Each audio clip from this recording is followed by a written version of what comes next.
안녕하세요. 세비티입니다. 오늘도 제가 새벽에 봤던 기사 중에서 우리 소치님들에게 공유하고 싶은 기사를 한번 말씀을 드리도록 하겠습니다. 데일리안의 기사고요. 26년 3월 22일 기사입니다. 제목은 월세 내느니 대출 이자 낸다. 무주택자들 내 집 마련 속속이라는 얘기입니다. 저도 영상에서 계속적으로 얘기를 했었고요.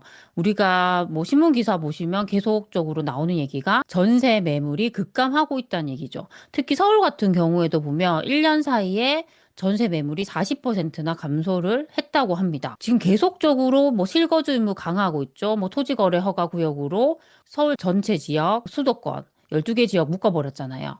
그러니까 전세를 놓을 수가 없는 상황이죠. 세금 규제하죠. 다주택자들 뭐 대출 연장 안 해주겠다 하죠.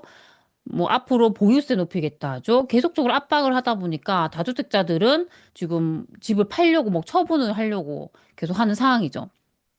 이렇다 보니까 안 그래도 지금 공급이 부족하기 때문에 전세는 부족할 수밖에 없는 상황이에요. 근데 앞으로 나올 수 있는 전세 매물이 계속 없어지고 있는 상황이잖아요. 그런 상황에다가 월세 같은 경우에는 다주택자라도 보유를 한다. 아니면 초고가 주택 갖고 있는 분들도 보유를 한다 했을 때 보유세가 가장 부담이잖아요. 이런 분들은 웬만하면 나중에 전세를 월세로 바꾸고 싶을 것이고, 현재 그렇게 또 하고 있고, 또 월세로 바꾼다 했을 때 월세를 더 올리려고 하겠죠. 근데 이런 현상이 지금 아파트에만 나타나는 게 아니라 대학가에 있는 월세에도 이 현상이 나타나는 거예요. 그러니까 뭔가 집주인이 이 뭐 보유세나 세금에 대한 압박을 느끼면 그걸 월세에다가 전가를 하거든요. 그래서 지금 계속적으로 대학가에 있는 원룸의 월세도 상승을 하고 있습니다. 이런 상황에 계속 몰리다 보니까 어떻게든지 무주택자분들은 이제 집을 살려고 하는 거죠. 왜냐하면 우리가 항상 어떤 패턴이 있냐면요. 흐름을 볼 줄 알아야 되는데 원래는 집값이 하락을 하잖아요.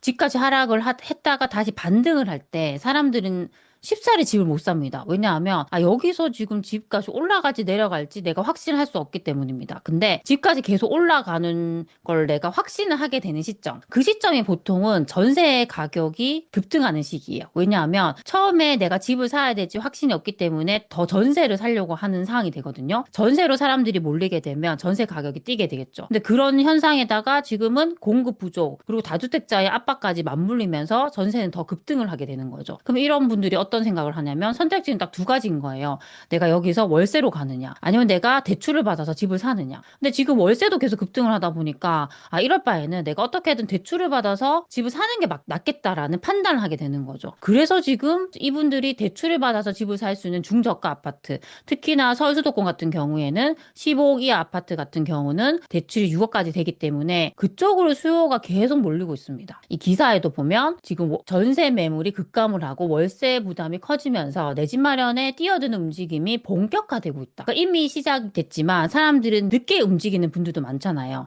시장 추이를 쭉 봤더니 이게 집값이 떨어질 것 같지도 않고 전세는 부족하고 월세는 급등하겠네. 내가 집을 사야겠다. 이렇게 되는 거죠. 그렇게 생각하시는 분들이 점점 많아질 것 같습니다. 이게 주거비에 대한 부담이 너무 커지는 거잖아요. 근데 저는 이런 기사를 보면서 어떤 생각이 드냐면 집을 우리가 투기 대상으로 바라보면 안 돼요. 집은요, 집을 많이 살 수 있는 상황도 아니기 때문에 지금 집을 사는 사람들은 이 주거비를 어떻게든 조금이라도 줄이기 위해서 집을 사는 거예요. 그 집이라는 것은 우리가 집 한 채는 있어야 되잖아요. 집이 주는 그 안정감이 있기 때문에 어떻게 보면 집이라는 것은 집 한 채는 우리에게 필수제인 거죠. 그래서 이 주거의 불안정성을 느끼는 사람들은 결국에는 집을 사는 방향으로 갈 수밖에 없다는 것이고 점차 이사철로 접어들면서 본격적인 움직임이 시작될 거라고 생각이 듭니다. 여기에도 보면 우리 계속적으로 다주택자에 대해서 뭐 주택담보대출도 차단을 했고 토지거래 허가 구역을 서울 전역과 경기도 12개 지역 묶어버리면서 갭 투자를 막아버렸죠. 이게 갭 투자를 막는다는 것이 항상 부작용이 생길 수 있는 거죠. 그 사람들이 민간 시장에 전세 매물을 제공을 했잖아요. 더 이상 그걸 할 수 없는 상황으로 계속 가고 있다라는 거죠. 그리고 최근에 계속 뭐 초고가 아파트, 비거주 1주택자에 대해서도 규제하겠다는 내용이 나왔잖아요. 근데 이번 뭐 정책에는 뭐 이걸 포함하지 않겠다라고 했지만 추후에 또 그런 이야기가 나올 수 있기 때문에 그런 부담감을 느끼는 사람들은 집을 집을 팔려고 하겠죠. 그리고 지금 최근에 계속적으로 나타나고 있는 움직임이 뭐냐면 이제 5월 9일 이후에는 양도세 중과가 규제 지역에서 부활을 하잖아요. 양도세 중과가 될 바에는 내가 그동안 이 집이 많이 올랐으니까 처분하자. 이런 사람들도 있단 말이에요. 그리고 일부 1주택자인 분들도 아, 이게 나중에 보유세가 너무 많이 올라갈 수 있겠구나. 집을 팔자. 이런 현상들이 지금 서울에서도 상급집 위주로 나타나고 있거든요. 그렇죠. 아니면 내가 만약에 전세를 주고 있었는데 내가 그냥 들어가야겠다. 이런 사람들도 분명히 있겠죠. 그러면 전세는 지금 계속 없어질 수밖에 없어요. 그래서 보면 저도 이제 매물을 계속 체크하다 보면 대단지인데도 전세가 0이에요. 하나도 없어요. 월세도 많지 않아요. 제가 오늘 아침에는 서울시 노원구 중계동 쪽에 월세를 체크했는데 월세가 하나도 없어요. 원래 전세가 없었는데 지금 월세도 없고 드문드문 월세가 있는데 그 월세도 너무 예전보다 급등을 한 상황이에요. 그렇죠? 지금 세입자분들은 엄청 힘든 상황이죠. 지금 주거의 불안정성을 느낄 수밖에 없는 상황입니다. 그렇죠? 이제 그런 상황에서 지금 주거비는 계속적으로 늘어나고 있는 상황이죠. 월세도 가파르게 올라가고 있죠. 그렇죠? 지금 보면 서울의 평균 월세 가격이 1년 전 대비해서 12% 정도 상승했다라는 얘기죠. 제가 아까 앞에서도 말씀드렸지만 이번에 최근에 이제 공시가격이 발표가 됐는데 많이 올랐죠. 왜냐하면 그 서울에 급등한 지역들이 많기 때문에 그러면 그게 결국 결과적으로 보유세를 올릴 수밖에 없는 상황이죠. 그러면 이 집주인들 어떻게 내가 집을 보유하려고 하는 사람들은 그 세금의 상승분을 임대료에 반영을 할 수밖에 없는 거죠. 조세 증가 현상이 본격적으로 나타날 수밖에 없습니다. 그래서 지금 세입자분들, 임대를 사는 분들은 어떻게든 상대적으로 집값이 낮은 중저가 지역 위주로 내 집 마련에 나서고 있는 거죠. 그래서 우리가 딱 최근까지는 어떤 분위기였냐면 서울의 뭐 강남 3구, 용산, 한강 벨트라인 누가 봐도 좋은 곳들로 수요가 많이 몰렸죠. 근데 지금은 완전 반대의 상황이 됐죠. 그런 곳들은 매물이 늘어나면서 주춤하고 있고 조금 빠지는 지역들이 나타나고 있고 반대로 중저가 아파트, 뭐 구축 아파트, 서울에서 중저가 아파트들은 대부분 거의 구축 아파트들이 많아요. 그런 곳들로 수요가 몰리면서 매물이 없어요. 매물이 급감을 하고 매물 호가가 계속 올라가고 뭐 대기자가 지금 계속적으로 발생하고 그런 상황입니다. 왜냐하면 사람들은 불안하기 때문이죠. 아, 이렇게 있다가 안 되겠다. 어떻게든 집 한 채라도 사야겠다.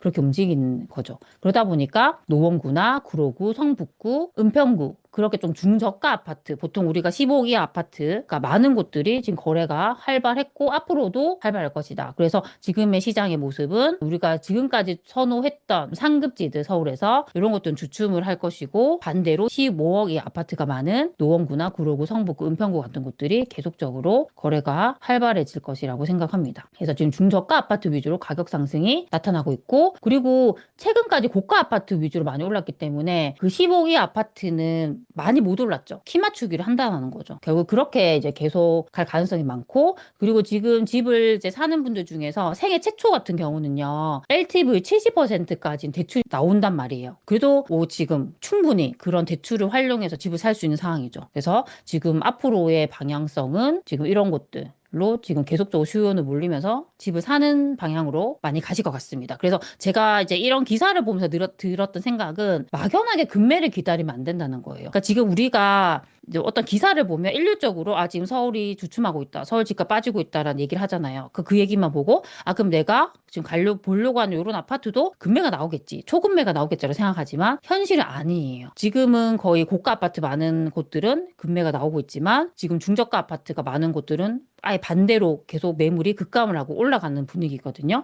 그러니까 그 얘기는 뭐냐면 내가 지금 준비가 되어 있다라고 했을 때는 굳이 미룰 필요가 없다는 거예요. 그러니까 내가 이걸 미뤘다가는 가격이 더 많이 오를 가능성이 많기 때문에 어떻게든 내가 지금 이제 보고 있는 아파트에서 매물이 있다. 그게 지금 그래도 조금 괜찮은 가격이다 했을 때는 그냥 사시는 방향으로 가는 게 맞지 않을까 그런 생각이 듭니다. 앞으로 지금 본격적인 이제 이사철로 접어들면 매수세가 더 강해질 수 있기 때문에 저는 그렇게 좀 방향을 잡으면 좋지 않을까 그런 생각이 들었고요. 그리고 하나 더 말씀드리고 싶었던 부분은 이 집이라는 것을 지금은 투기로 바라보는 사람은 정말 없어요. 예전보다 많이 줄었겠죠? 예전에는 집을 많이 살 수 있는 시장에서는 이걸 몇 채를 내가 뭐 정말 수십 채를 사서 이걸 굴려가지고 내가 정말 자산을 늘려보겠다라고 생각하는 사람이 있을 수 있었지만 완전 지금의 시장은 그런 모습이 아니고 지금 집을 사는 사람들은 대부분 시수요자예요. 정말 내 집 하나 어떻게든 내가 잘 사겠다라는 사람들이기 때문에 그걸 투기로 바라보서는 안 된다고 생각합니다. 그래서 그 사람들은 현재 그분들의 맞는 선택을 하고 있는 거죠. 그래서